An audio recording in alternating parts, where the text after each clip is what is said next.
नमस्कार, मैं राहुल शर्मा अपने YouTube channel Rahul classes Agra में आपका बहुत बहुत स्वागत करता हूं। आज का लेक्चर है फिजिक्स का स्पेशल लेक्चर। फिजिक्स के अंदर lecture number 2 class 12 electrostatics. Let focus. बच्चों, पिछली क्लासेस के अंदर मैंने जो आपसे बातें की थी वो सब आपने याद कर ली होंगी, और अगर आपने नहीं याद करी हैं तो एक बार प्लीज आपसे रिक्वेस्ट है कि वीडियो को रिमाइंड करके आप उसको देख लें। अच्छा, पहली वीडियो के अंदर मेरे लिखने के दौरान थोड़े फॉन्ट छोटे हो गए थे, तो कुछ एक बच्चों का डिमांड था कि सर थोड़ा बड़ा लिखा करिए, एक तो वो ध्यान दूंगा, और पिछले वीडियो से इस वीडियो के अंदर काफी इंप्रूवमेंट आएगा, देखने की कोशिश करिए। Ready. Unit of charge. Charge की जो यूनिट होती है, यूनिट ऑफ चार्ज, चार्ज को मेजरमेंट किस में करते हैं? Unit of charge. चार्ज को मेजरमेंट, चार्ज को नापने का तरीका क्या है? तो दो यूनिट होती हैं, एक होती है बेटा एसआई यूनिट, एक होती है आपकी एसआई यूनिट, और एक होती है आपकी सीजीएस यूनिट। एसआई यूनिट में हम इसे कहते हैं कूलाम, COULOMB। एसआई यूनिट के अंदर हम इसे नापते हैं बेटा कूलाम में। सीजीएस यूनिट के अंदर हम इसे नापते हैं बेटा स्टेट कूलाम में। दोनों बातों को याद करिए। फिजिक्स के अंदर कभी भी चार्ज को मेजर करना होगा एसआई यूनिट के अंदर, उसकी यूनिट होती है बच्चा कूलाम, और अगर हमें बात करनी होगी सीजीएस यूनिट के अंदर, उसकी यूनिट होती है स्टेट कूलाम। याद कर लें पहले तो।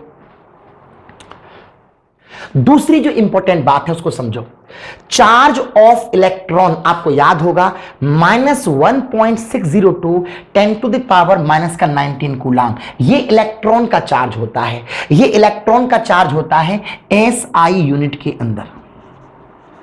SI यूनिट के अंदर this is the charge of electron in SI यूनिट। Now charge on electron, charge on electron या charge of electron, I can write charge of electron, हम इसे डिस्कस कर सकते हैं 4.8 इंटू 10⁻⁻10 स्टेट कूलाम।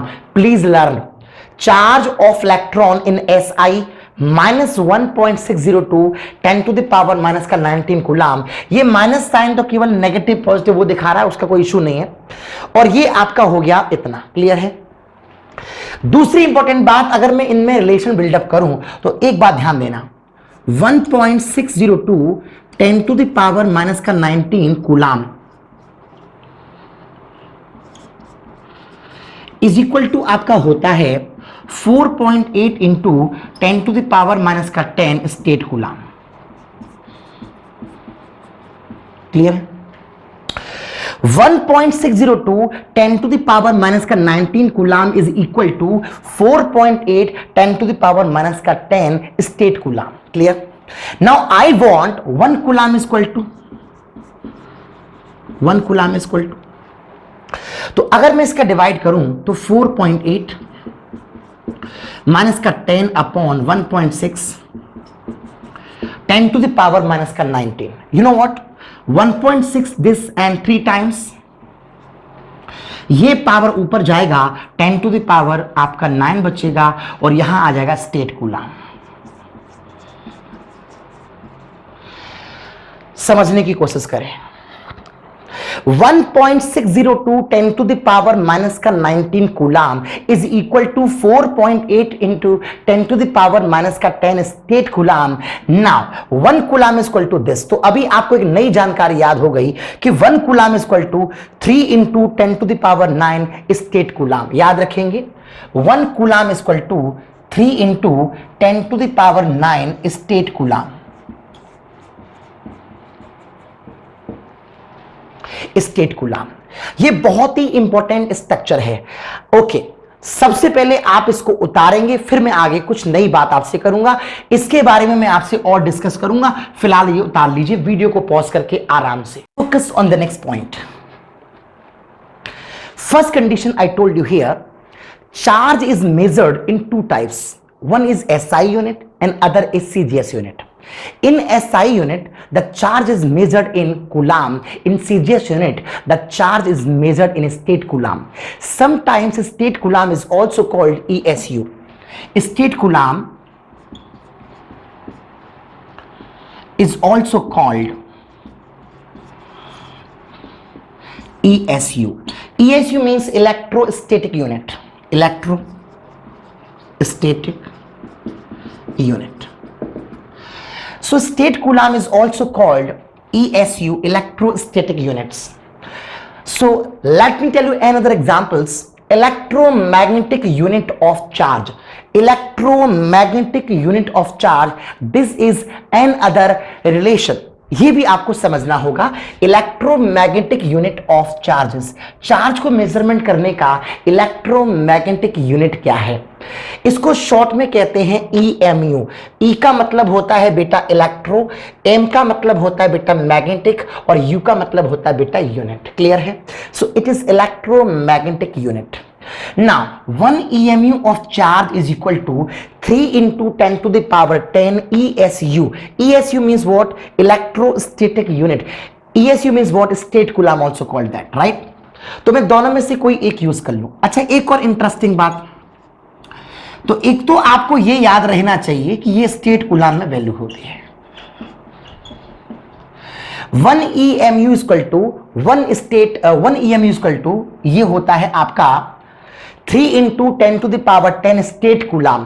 अब आपको थोड़ी टाइम पहले मैंने एक रिलेशन बिल्डअप किया था और वो रिलेशन आपको याद आना चाहिए. 1 coulomb equal to 3 into 10 to the power 9 statcoulomb. उम्मीद है आपको याद आएगा.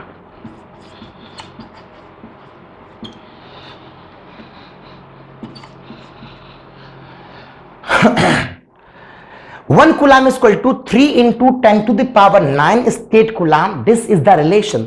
Actually मैं बात करता हूं तो 1 EMU is equal to we can write now 3 into 10 to the power 9 into 10. हमने इस रिलेशन को ब्रेक कर दिया and which is state coulomb. Clear? Now 3 into 10 to the power 9 को मैं लिख सकता हूं बेटा 1 कूलम. तो इसका मतलब निकल के आ जाएगा 1 EMU इक्वल टू सीधा यहां से 10 कूलम. कॉमन सेंस की बात है भैया. 3 into 10 की पावर 9 के प्लेस पर आपका 1 कूलम आ जाता है. और तो मैंने यहां पर क्या कर लिया, जो 10 था वो 10 रहा, सीधा सीधा यहां आपका 1 आ गया. तो 1 EMU याद हो गया आपको 10 कूलम. सबसे पहले सभी रिलेशंस को आप अच्छे तरीके से याद करें. चलिए, charge of electron in SI unit बताओ क्या होता है. 1.602 10 टू द पावर माइनस का 19 कूलम. साइड में कर दीजिए. Number 2 in CGS unit 4.8 10 to the power 4.8 10 to the power minus का 10 कूलम. ये भी आपको क्लियर हो गया. तीसरी बात मैंने रिलेशन बिल्डअप किया. 1 कूलम इक्वल टू कितना आया था 3 into 10 to the power 9 statcoulomb. इसके बाद इसको मॉडिफाई किया electromagnetic unit. 1 EMU of charge is equal to हुआ 3 into 10 का पावर 10 ESU. इसको मॉडिफाई करके हम लोगों ने रिजल्ट्स निकाले. बहुत आराम से इसे नोट करें, याद करें, वीडियो को पॉज करके. उम्मीद है आपको पकड़ में आएगा. जब जब आप नोट करें वीडियो पॉज कर दिया करो. Please note, focus on the next point. One topic is conductor. What do you mean by conductors? Let's read. They can conduct electricity.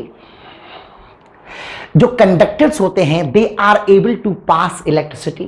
They are able to pass electric charge. They are able to pass electric current. Conductors are those substances which can allow electric charge. Conductors are those substances which can pass electric current. So यही लिखा हमने.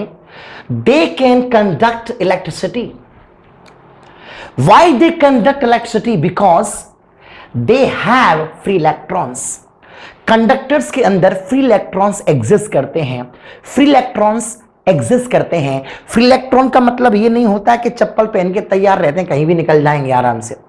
Free electrons का क्या मतलब है उसको feel करिए. Free electrons जो होते हैं, केमिस्ट्री के अकॉर्डिंग फील करो, जो आपका न्यूक्लियस होता है, न्यूक्लियस जो आपका होता है उससे loosely bounded those electrons which are loosely bounded with the nucleus, those electrons which are weakly bounded with the nucleus, those electrons which are loosely bounded with the nucleus, they are called actually free electrons. What do you mean by free electrons? Those electrons which are loosely bounded with the nucleus are said to be free electrons, and this is said to be free electrons is what? So let's concentrate about conductors. They can conduct electricity. They have free electrons. What do you mean by free electrons? Those electrons which are loosely bounded with the nucleus are said to be free electrons. Free electrons are charge carrier. What do you mean charge carrier?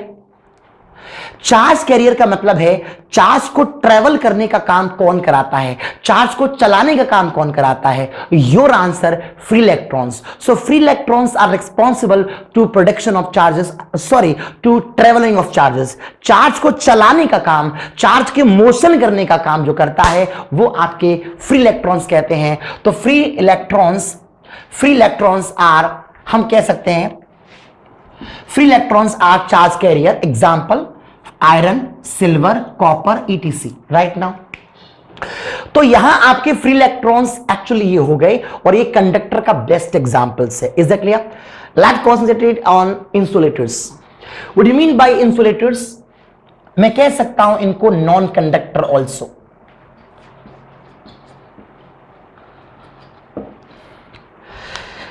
Read करें. They can not conduct electricity. They can not conduct electricity, या मैं ये भी कह सकता हूं they do not conduct electricity. They do not conduct electricity. Why they do not conduct electricity? तो your answer is that they do not have free electrons. They do not have free electrons. इनके electrons free नहीं होते. So they do not have any charge carriers, यानी कि उनके पास कोई charge carriers नहीं होते. अब ऐसा क्यों नहीं होता? In the case of insulators, electrons present in the outermost shell are strongly bounded with the nucleus. Electrons present in the outermost cell strongly bounded with the nucleus, and that's why nucleus strongly attract the electrons, and these electrons are not able to move, and this is said to be free electrons. Sorry, they do not containing free electrons. Clear हो गया? तो about insulators let's learn. They do not conduct electricity. They do not have any free electrons. Why? Because all the electrons in the insulators are strongly bounded.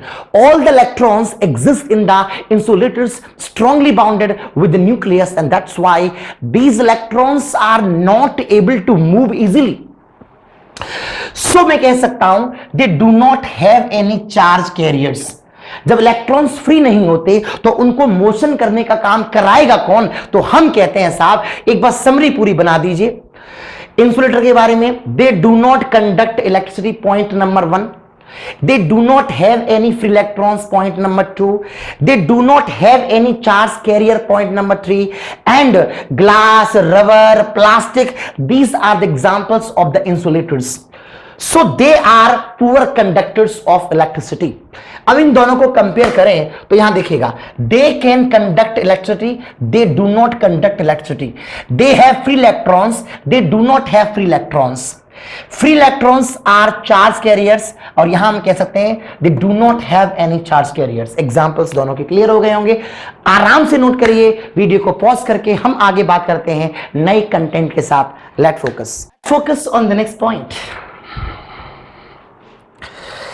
हमने study किया conductors को, हमने study किया insulators को. एक नई category है, एक नया नाम है आपकी डिक्शनरी के अंदर, जिसका नाम है बेटा डाइलेक्ट्रिक्स. मार्क कर, यस, डाइलेक्ट्रिक्स.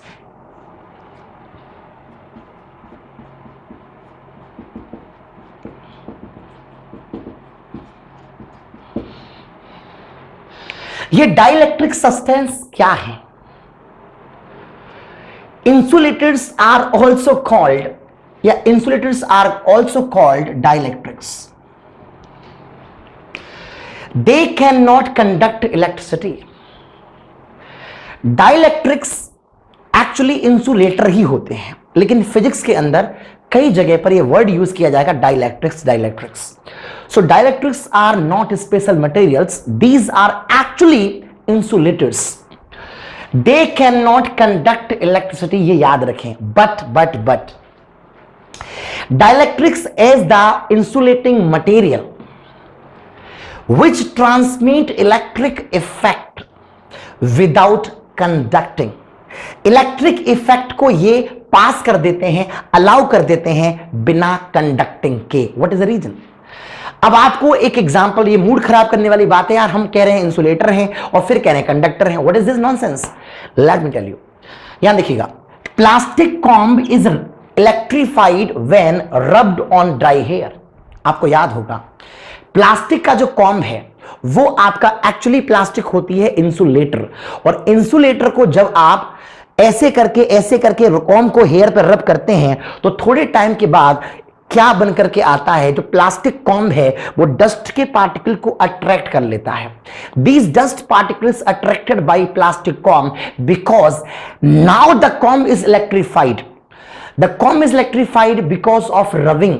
एंड मैंने आपको बताया था कि दो मटेरियल को अगर रब करते हैं तो एक पर चार्ज पॉजिटिव आता है, एक पर चार्ज नेगेटिव आता है. यह भी मैंने आपको बताया था. जिस बॉडी का वर्क फंक्शन कम होगा, जिस बॉडी के वर्क फंक्शन कम होगा, उसके इलेक्ट्रॉन लूजली बाउंडेड होंगे और वो इलेक्ट्रॉन आसानी से निकल जाएंगे, और जिस पर पहुंचेंगे वो आपका हाई वर्क फंक्शन वाला होगा. ये मैंने आपको बताया. तो यही तो कहना चाहता हूं कि dielectric as the insulating material, dielectric भी आपके इंसुलेटिंग हैं, which transmit electric effect without conducting. Plastic comb is electrified when rubbed on dry hair.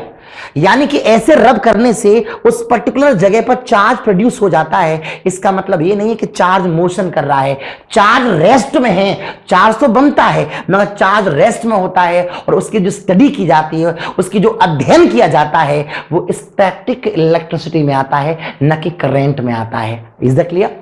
तो याद रहना चाहिए, एक बार याद कर लीजिए.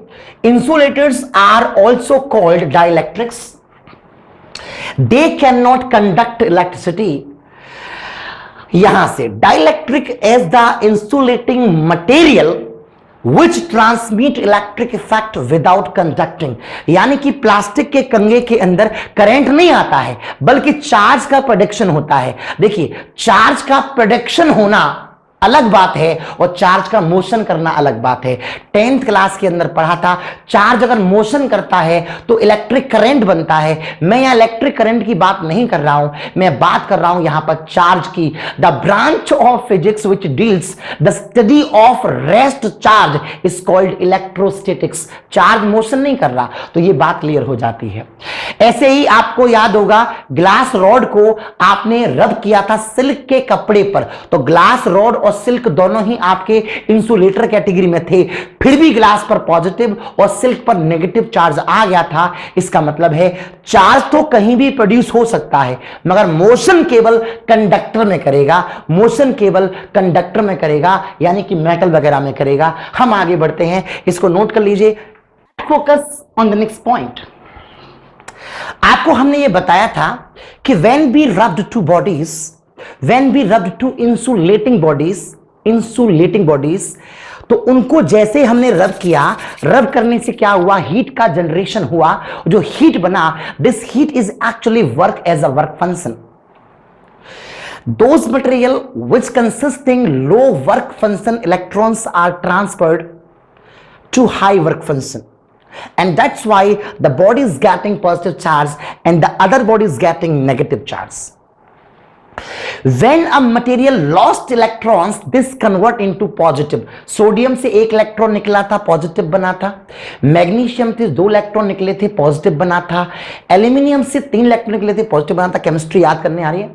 फ्लोरीन ने 1 इलेक्ट्रॉन रिसीव किया था, F माइनस बना था. क्लोरीन ने 1 इलेक्ट्रॉन रिसीव किया था, Cl माइनस बना था.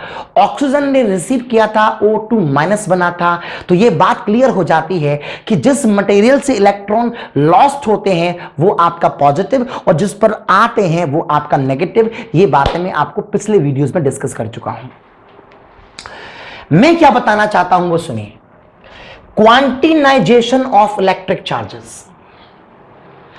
इलेक्ट्रॉन का क्वांटिनाइजेशन वर्ड है क्या, इसको पहले समझ लो तभी दिमाग में आएगा. तो उस वर्ड को अभी बात मत करो, यहां सुनो. Electron can be transferred from one body to another body in only integral number.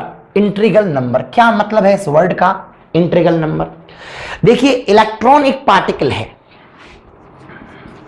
Electron is a particle, और उसका चार्ज या तो हम ई रखते हैं या रखते हैं माइनस का 1.602 10 टू द पावर माइनस का 19 कूलम।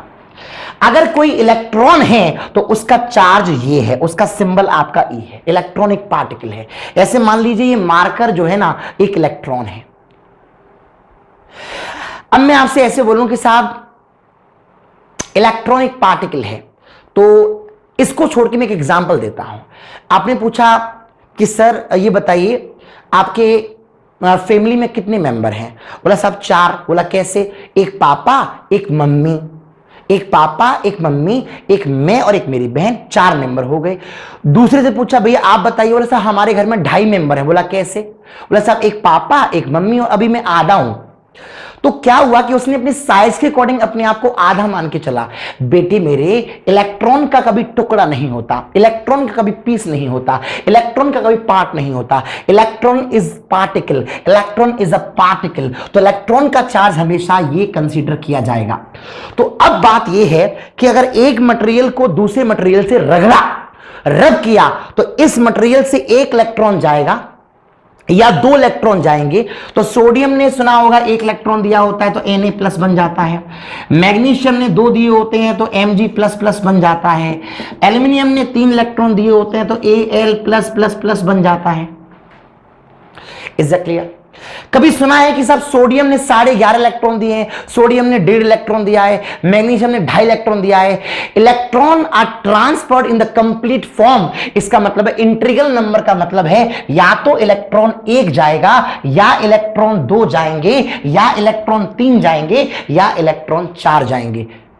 तो इसे कहते हैं इंट्रीगल नंबर ऑफ फॉर्म। तो मैं ऐसे कह सकता हूं electrons are transferred in whole number. या तो इलेक्ट्रॉन बिल्कुल नहीं जाएगा तो 0 हो गया, इलेक्ट्रॉन 1 जाएगा तो 1 हो गया, इलेक्ट्रॉन 2 जाएंगे तो 2 हो गया। So electron are transferred in complete numbers, electron are transferred in integral numbers, electron are transferred in whole numbers. And Q equal to आपका 1e, आपका 2e, आपका 3e, आपका 4e। अगर इलेक्ट्रॉन निकले हैं तो कॉमन सेंस की बात है चार्ज पॉजिटिव आएंगे, है ना? अगर इलेक्ट्रॉन निकले हैं तो चार्ज पॉजिटिव आएंगे, और अगर इलेक्ट्रॉन रिसीव हुए चार्ज नेगेटिव आएंगे। इसलिए Q equal two plus minus लिख दिया है Ne। प्लस कब आएगा जब इलेक्ट्रॉन लॉस्ट होंगे, माइनस कब आएगा जब इलेक्ट्रॉन रिसीव होंगे। तो N यहां पर जो है आपका नेचुरल नंबर कह सकता हूं। वैसे मैं इसे होल नंबर कह दूं तो बेहतर है, क्योंकि मे बी पॉसिबल इलेक्ट्रॉन 1 भी नहीं गया हो, क्योंकि नेचुरल नंबर की शुरुआत जो होती है वो 1 2 3 से होती है, और होल नंबर की जो शुरुआत होती है वो 0 से होती है। तो अगर इलेक्ट्रॉन 1 भी नहीं गया तो n बराबर 0 रख देना। अगर इलेक्ट्रॉन 1 गया तो 1 रख देना, 2 रख देना, 3 रख देना। यही कंडीशन है क्वांटिनाइजेशन। एक बार फिर से ध्यान करिए, electron can be transferred from one body to other body in only integral numbers, which means या तो इलेक्ट्रॉन 1 जाएगा या इलेक्ट्रॉन 2 जाएंगे या इलेक्ट्रॉन 3 जाएंगे। उसी का नाम है Q equal two plus minus Ne। यही है आपका क्वांटिनाइजेशन। अच्छा सुनो, फिर नीचे कुछ लिखा हुआ है। अगर कहीं ऐसा हुआ कि Q equal to 3/7 into E, इसका मतलब जानते हैं इलेक्ट्रॉन के चार्ज में 3/7 का गुणा कर दिया, या किसी ने बोल लिया साहब E/7 इलेक्ट्रॉन के चार्ज के 7 टुकड़े कर दिए। एक ऐसा पार्टिकल जिसका चार्ज इलेक्ट्रॉन के चार्ज का 1/7 है, एक ऐसा पार्टिकल जिसका चार्ज इलेक्ट्रॉन के चार्ज का 1/3 है। बात को समझने की कोशिश करना। एक पार्टिकल है, ये तो आपका चार्ज ऑफ इलेक्ट्रॉन है, चार्ज ऑफ इलेक्ट्रॉन है। अगर उसमें 3 का भाग दे दें या 7 का भाग दे दें या 8 का भाग दे दें या किसी फ्रैक्शन का मल्टीप्लाई कर दें, तो ऐसा आंसर जो बन के आता है उनको फिजिक्स कहती है क्वार्क पार्टिकल। क्लियर हुआ? Q equal to 3/7 E/7 E/3 ऐसे पार्टिकल कहलाते हैं बेटा क्वार्क पार्टिकल्स। तो क्वार्क पार्टिकल्स कौन से होते हैं? Those particles which consisting the charges, those particle which consisting the charges like E/3 E/7 3E/7, it is said to be quark particles. और क्वार्क पार्टिकल्स की खास बात यह होती है, they do not exist in free state. They do not exist in free state. Quark particle does not exist in free states. जो quark particles होते हैं वो फ्री स्टेट्स में एग्जिस्ट नहीं करते, वो खत्म हो जाते हैं। इनकी लाइफ बहुत कम होती है, लाइक 10⁻⁻⁸ सेकेंड के अंदर दे विल फिनिश। और एक इंटरेस्टिंग बात यहां से याद और रखनी है, proton and neutron are made by quark particle. याद रखना है। इस पूरे सेंटेंस को एक बार आप अपनी अपनी भाषा में याद कर लें और मुझे लगता है कि आपको क्लियर हो गया होगा। फिर भी हम एक बार फिंगर्स पर पॉइंट बना देते हैं जो हमने सीख लिया है। क्या सीखा है हमने? क्वांटिनाइजेशन ऑफ इलेक्ट्रिक चार्ज का मतलब सीखा है हमने, electron can be transferred from one body to other body in only integral numbers, which means 1e 2e 3e 4e 5e। अगर मैं चाहूं तो इसको एक नाम और दे देता हूं बेटे, उसका नाम दे देता हूं stable charge, stable STABLE, stable charge. और अगर आपका चार्ज 3/7 E/7 इनका नाम है क्वार्क पार्टिकल्स, इसे मैं कह सकता हूं अनस्टेबल चार्ज। यहां स्पेस कम है, अनस्टेबल STABLE, अनस्टेबल चार्ज। तो फिजिक्स कहती है स्टेबल चार्ज कौन सा है? Q equal to 1e 2e 3e, यहां माइनस भी हो सकती है, कोई टेंशन की बात नहीं है। अगर यहां प्रॉब्लम हो रही हो तो मैं यहां थोड़ा सा मेंशन कर दूं, कहीं भी Q इक्वल टू आपका प्लस माइनस का 1e या प्लस माइनस का 2e या प्लस माइनस का 3 हो सकता है। ये आपका क्वांटिनाइजेशन है, यही आपका स्टेबल चार्ज है और इसको हमें क्लियर करना है। बात पकड़ में आ गई होगी भैया अच्छे तरीके से? ओके, तो मुझे लगता है कि यहां तक आपने बहुत अच्छे तरीके से बातों को समझा होगा। हम कुछ और आगे बात करेंगे, फिलहाल क्वांटिनाइजेशन वर्ड को नोट कर दिया जाए। Focus on the next point.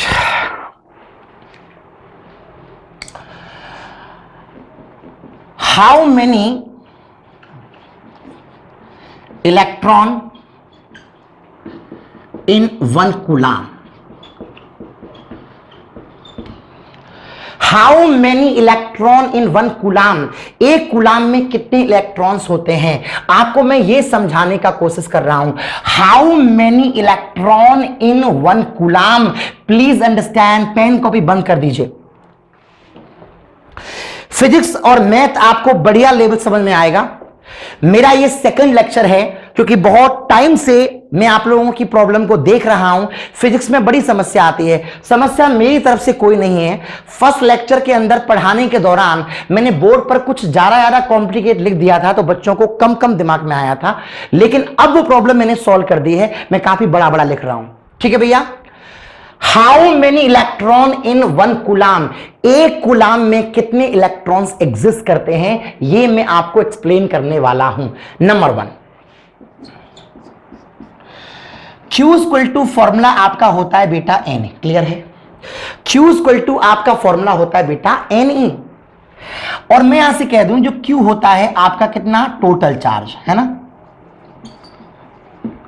जो N होते हैं वो आपके नंबर ऑफ इलेक्ट्रॉन, क्लियर भाई? और जो E होता है चार्ज ऑन 1 इलेक्ट्रॉन। अब चार्ज ऑफ इलेक्ट्रॉन तो आप लोगों को याद होना ही चाहिए। चार्ज ऑफ इलेक्ट्रॉन आपको याद होना चाहिए कितना बेटा? 1.602 10⁻⁻⁹ कूलाम माइनस में। और ये कौन सी यूनिट है? SI। CGS में भी आपको पता है कितना होता है, फिलहाल ये SI यूनिट है ना। तो Q इक्वल टू आपका N ही है। अब मैं कहता हूं how many electron in 1 coulomb, इसका मतलब है Q इक्वल टू आपका हो गया बेटा 1 कूलाम, क्लियर है?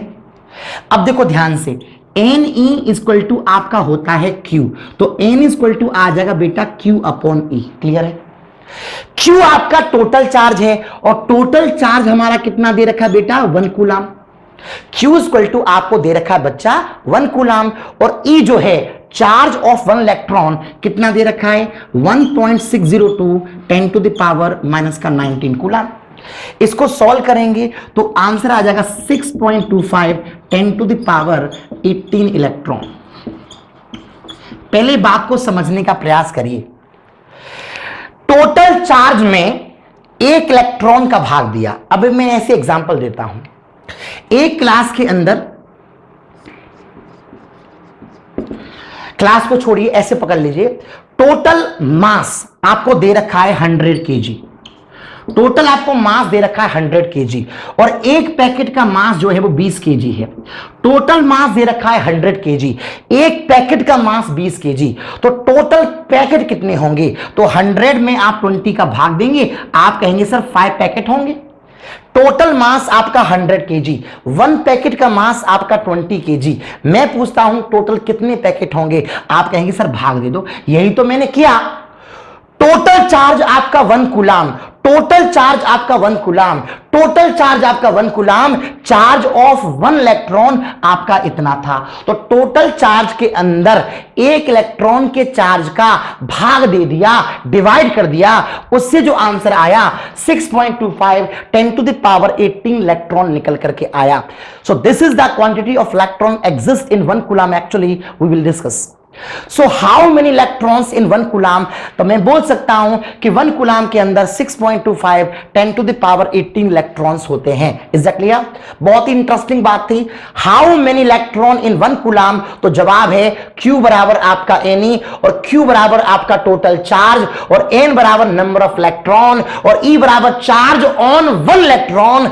Q इक्वल टू आपका 1 था, मैंने पुट कर दिया। एक बार बताइए, 1 कूलाम चार्ज, 1 कूलाम चार्ज कब एग्जिस्ट होगा? जब आप मुझसे कहेंगे सर 1 कूलाम चार्ज तब बनेगा जब 6.25 10 to the power 18 electron transferred होंगे। ये आपका 1 कूलाम चार्ज बनेगा। वीडियो को पॉज करके आराम से नोट करिए, हम आगे बढ़ेंगे। Let's focus on the next point. अब कुछ फिजिकल बातों को माइंड में सेट करिए, है ना। ये आपके पास कोई बॉडी है और इसके ऊपर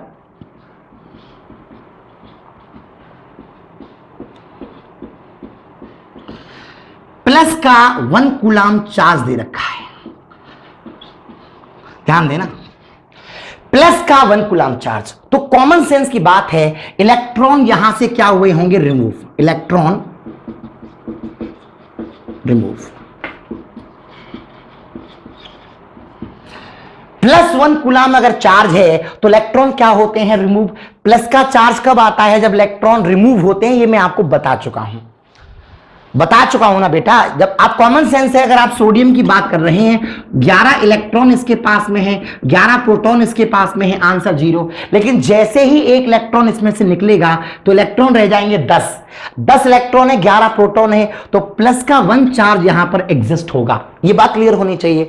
तो प्लस का 1 कूलाम चार्ज अगर बनता है, इसका मतलब है इलेक्ट्रॉन रिमूव हुए हैं, इलेक्ट्रॉन लॉस्ट हुए हैं, इलेक्ट्रॉन यहां से निकले हैं।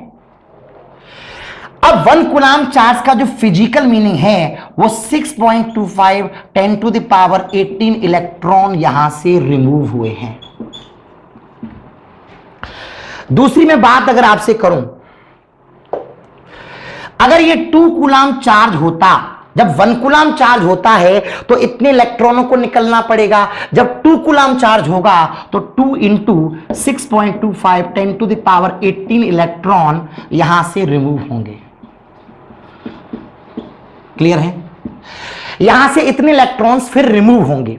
और अगर ऐसे वो 3 कूलाम हुआ तो ये आपका 3 into 6.25 10 to the power 18 electron आपके यहां से रिमूव होंगे। क्लियर है? तो प्लस 1 कूलाम चार्ज अगर किसी बॉडी पर है, पॉजिटिव चार्ज अगर किसी बॉडी पर है, अब आपके दिमाग में आया होगा, कोई तुमसे कहता है कि साहब बॉडी का चार्ज प्लस 1 कूलाम है, The charge of the body positive 1 coulomb. It means what? The electrons are removed, the electrons are lost, the electrons are emitted. Actually you have to call electrons यहां पर remove होते हैं. 1 coulomb बन के आ जाएगा 6.25 10 to the power 18 electrons remove. 2 coulomb के लिए 2 into 3 coulomb के लिए 3 into. इसका बिल्कुल उल्टा अगर मैं कर दूं, बिल्कुल इसका उल्टा कर दूं, अगर इस बॉडी पर आपका माइनस का चार्ज है, नेगेटिव चार्ज,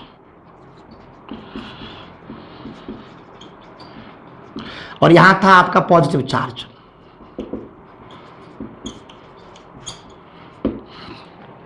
यहां पर आपका नेगेटिव चार्ज है. अगर किसी बॉडी पर नेगेटिव चार्ज है और मैं कहता हूं माइनस का 1 कूलाम चार्ज है, तो इसमें कोई अंतर नहीं है. 6.25 10 to the power 18 इलेक्ट्रॉन अब यहां पर रिमूव नहीं बल्कि यहां पर रिसीव होंगे. इलेक्ट्रॉन्स यहां पर रिमूव नहीं, यहां पर रिसीव होंगे, यहां पर एक्सेप्ट होंगे, यहां पर अटेंड होंगे, यहां पर अट्रैक्ट होंगे. अगर वो माइनस का 2 कूलाम चार्ज है तो ये आपका 2 into 6.25 10 to the power 18 electron यहां पर रिसीव होंगे. यानी कि किसी बॉडी पर अगर माइनस का चार्ज आता है तो इलेक्ट्रॉन आते हैं, किसी बॉडी पर माइनस का चार्ज आता है तो इलेक्ट्रॉन आते हैं, इलेक्ट्रॉन आते हैं, और प्लस का आता है तो इलेक्ट्रॉन जाते हैं. बुद्धि लगाने की कोशिश करिए. किसी बॉडी में से अगर इलेक्ट्रॉन निकल रहे हैं तो चार्ज आता है पॉजिटिव, अगर किसी बॉडी पर से इलेक्ट्रॉन आ रहे हैं तो चार्ज आता है नेगेटिव. ये दो कंटेंट आपको क्लियर हो गए होंगे. आगे बात करूंगा नए कंटेंट के साथ. इसे उतारो जल्दी फटाफट. ऑन द नेक्स्ट पॉइंट एक न्यूमेरिकल है.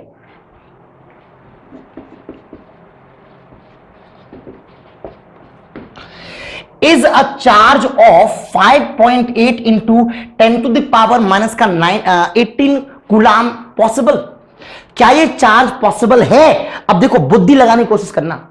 चार्ज कौन सा पॉसिबल होगा और कौन सा पॉसिबल नहीं होगा, बहुत फोकस की बात है. Q इक्वल टू अगर आपका Na है, यानी कि जो N की वैल्यू है ऑलवेज नेचुरल नंबर होनी चाहिए. ऑलवेज नेचुरल नंबर होनी चाहिए. ऑलवेज पॉजिटिव इंटीजर भी कह सकता हूं. ऑलवेज पॉजिटिव इंटीजर होनी चाहिए. अगर n की वैल्यू ऑलवेज पॉजिटिव इंटीजर है, अगर n की वैल्यू नेचुरल नंबर है, then we can say charge is possible.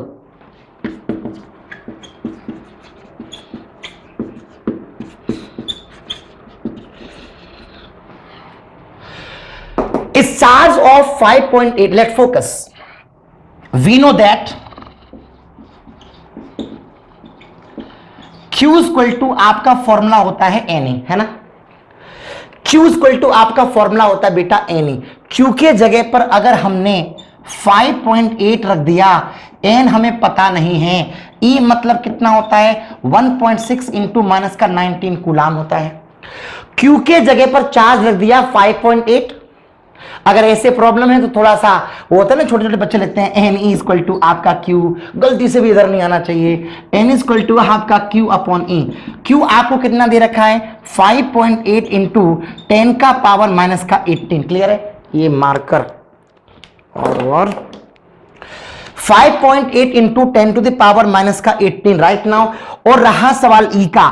E equal to 1.6 into minus का 19 कूलाम. अगर आप पॉइंट से पॉइंट काटेंगे तो 58 अपॉन 16, और ये ऊपर जाएगा तो ये आपका 10 हो जाएगा, ये आपका 5 टाइम्स, ये आपका 8 टाइम्स, ये आपका 29 टाइम्स, ये आपका 4 टाइम्स. क्लियर है भाई. और अगर इसको हम सॉल्व करेंगे तो ये आपका 36 पॉइंट समथिंग कुछ 0.25. क्लियर है. एक बार चेक कर लीजिए. 58 अपॉन 16 2 से काट दिया 29 टाइम्स, ये 8 टाइम्स, और उसके बाद वो 5 टाइम्स, ये 4 टाइम्स. ठीक है, ये आएगा 36.25 निकल के आएगा. अब n की जो वैल्यू है वो 36 आती तो प्रॉब्लम नहीं है भाई. n का मतलब होता है इलेक्ट्रॉनों की संख्या. इलेक्ट्रॉनों की संख्या 36 हो सकती थी, 37 हो सकती थी, 36.25 क्या है? देखो, आपने केमिस्ट्री के अंदर स्टडी किया होगा, सोडियम का एटॉमिक नंबर 11। एटॉमिक नंबर का मतलब होता है number of electron. Atomic number का मतलब होता है नंबर ऑफ इलेक्ट्रॉन। अब देखो, सोडियम का एटॉमिक नंबर 11, मैग्नीशियम का 12। कभी सुना है कि एटॉमिक नंबर आपका 15.5 है? एटॉमिक मास हो सकता है, लेकिन एटॉमिक नंबर हमेशा एक कंप्लीट इंटीजर में आता है, इसलिए n की वैल्यू 36.5 है और होनी चाहिए थे integer. So this is not exist, so charge is not possible.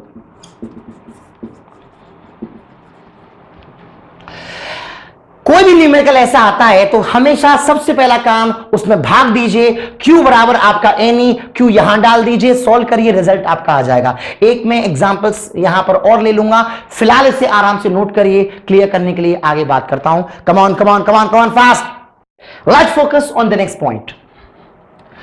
देखिए यहां Q इक्वल टू आपका है जैसे NE है ना। अब देखो n अगर आपका 1 है तो 1.6 इंटू 10 का पावर माइनस का 19 कूलम।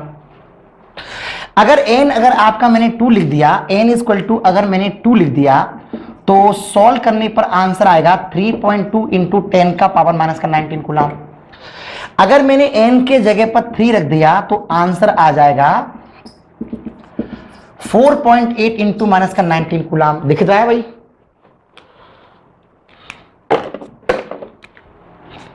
यस। अगर मैंने Q इक्वल टू यहां 4 इंटू 1.6 इंटू माइनस का 19 कूलम ले लिया तो आपका बन के आएगा 6.4 है ना, 10 का पावर माइनस का 19 कूलम। क्लियर है? देखो ध्यान से, या तो चार्ज हो सकता है 1.6 इंटू 10 का पावर माइनस का 19 कूलम, या हो सकता है 3.2 इंटू 10 का पावर माइनस का 19 कूलम, या हो सकता है आपका 4.8 इंटू दिस, या हो सकता है आपका दिस। ये चार्ज एग्जिस्ट करेंगे, चार्ज एग्जिस्ट। कौन सा चार्ज एग्जिस्ट नहीं करेगा?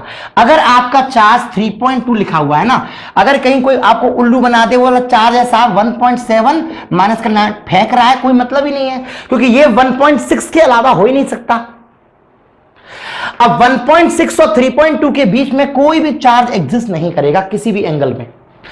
1.6 के बाद सीधा 3.2 समथिंग आएगा, 3.2 के बाद अभी कहीं उल्टू बना दिया किसी ने, आपका बोला साहब 2.4 इंटू 10 का पावर माइनस के 19 कूलम है, गलत है, चार्ज पॉसिबल ही नहीं है, क्योंकि 1.6 के बाद डायरेक्ट 3.2 आएगा। भाई एक इलेक्ट्रॉन ट्रांसफर हुआ तो ये आएगा, और 2 ट्रांसफर हुए तो ये निकल के आएगा। पॉसिबल ही नहीं है, ये चार्ज पॉसिबल ही नहीं है। कहीं लिखा हुआ है अभी आपका 3.3 इंटू 10 का पावर माइनस का 19 कूलम, ये गलत है, पॉसिबल नहीं है। 3.2 के बाद डायरेक्ट आपका 4.8 आएगा, तो कभी भी किसी भी एंगल में पॉसिबल नहीं है। अगर मैं आपसे बात करता हूं, बोला साहब 4.9 इंटू 10 का पावर माइनस का 19 कूलम, हाईएस्ट 4.4 के बाद डायरेक्ट 6.4 आता है, इसका मतलब है ये चार्ज भी पॉसिबल नहीं है। मैं यही तो समझाने की कोशिश कर रहा हूं। आप जब भी क्वेश्चन को सॉल्व करेंगे, या तो ऐसे पता लगा लेना, और नहीं पता लगे तो Q इक्वल टू आपका तरीका है NE, Q अपॉन E बराबर आपका N। दिए गए चार्ज के अंदर एक इलेक्ट्रॉन का डिवाइड मार देना तो उससे ये निकल के आ जाएगा कि इलेक्ट्रॉन कितने हैं। अगर इलेक्ट्रॉन की क्वांटिटी आपकी इंटीग्रल नंबर में आती है तो मुद्दा खत्म हो गया, और अगर ऐसा पॉसिबल नहीं हुआ तो मुद्दा शुरू हो गया, सवाल गलत हो गया। This charge does not exist any time. Let's focus on the next. आज का वीडियो यही समाप्त होता है, और अभी एक्चुअली मैं फिजिक्स एक हफ्ते के अंदर लाइन पे आ जाएगा क्लास, क्योंकि अभी आप लोग मेरे से अटैच नहीं है। पहला लेक्चर मैंने दिया, ये रियलिटी मेरा भी फर्स्ट लेक्चर है। पहला लेक्चर थोड़ा सा अगर मुझे प्रॉब्लम लगा तो मैं एक बार दोबारा रिकॉर्ड कर दूंगा, ठीक है भाई? तो ये लेक्चर आपको क्लियर हुआ होगा। जितने भी बच्चे हैं उनसे सभी से रिक्वेस्ट है, बड़ी मेहनत करके वीडियो बनाया जाता है, जितना पॉसिबल हो सकता है वीडियो को शेयर करिए। जब आपके व्यूज ज्यादा होते हैं तो हमें लगता है पैसे तो मिलने वाले हैं नहीं यहां से, एटलीस्ट हमें कम से कम मनोबल तो बढ़े, मोटिवेशन तो मिले, तो वो चीज आपके लिए बहुत जरूरी है। अगर ये वीडियो आपको पसंद आया हो तो लाइक करना, शेयर करना, सब्सक्राइब करना, और अगला वीडियो मैं बनाऊंगा जब इसके रिस्पॉन्स बहुत अच्छा आएगा। Thank you so much, love you, all the best, जय हिंद।